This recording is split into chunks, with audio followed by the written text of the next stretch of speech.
And when it goes beyond a certain point, that you get totally possessed by your own thought. Almost 90% of the human suffering is in just this.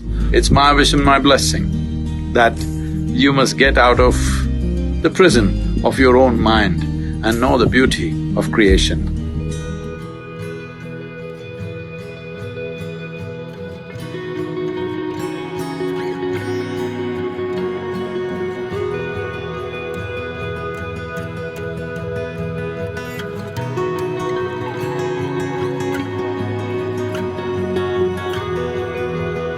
Lethargy comes from overconsumption of either food or thought.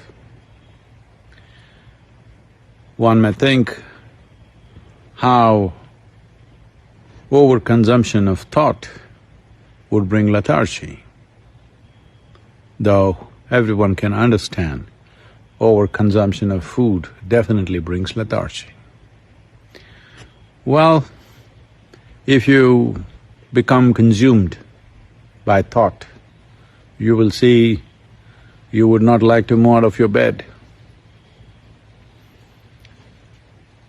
I did not talk about thinking, I'm talking about overconsumption of thought. That means thought is continuously flowing without your effort, without your focus, without your intent. Once it becomes like this, you will see naturally you feel like avoiding physical activity.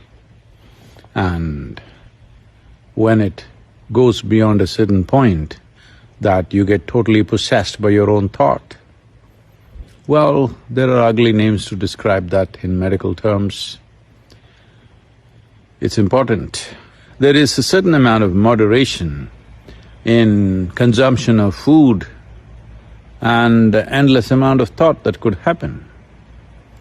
Thinking consciously and just consuming or living upon thought or being consumed by thought are very different things. That is an unfortunate reality that for a whole lot of people, this distinction is not apparent.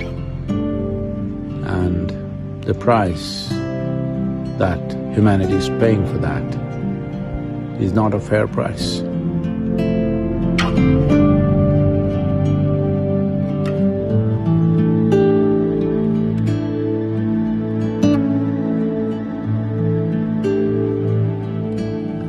The conclusions that you make in your mind will seriously impede your ability to experience life.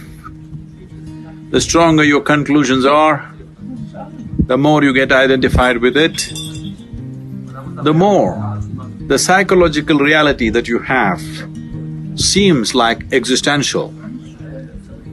Almost 90% of the human suffering is in just this. You misunderstand your psychological drama to be real. It's your drama. You can play it whichever way you want. If you're a good director of drama, you would make it the way you want it, otherwise it's happening haphazardly.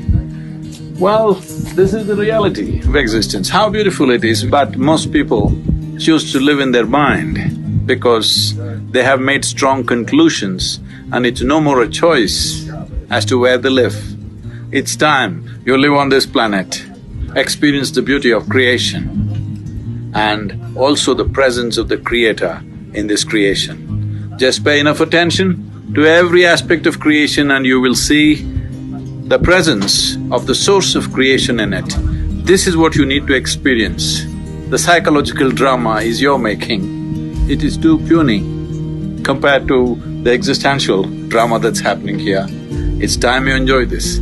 It's my wish and my blessing that you must get out of the prison of your own mind and know the beauty of creation. The most fundamental aspect that you need to take care of is that you don't make conclusions. If you do not make conclusions, the doors of your mind will not close.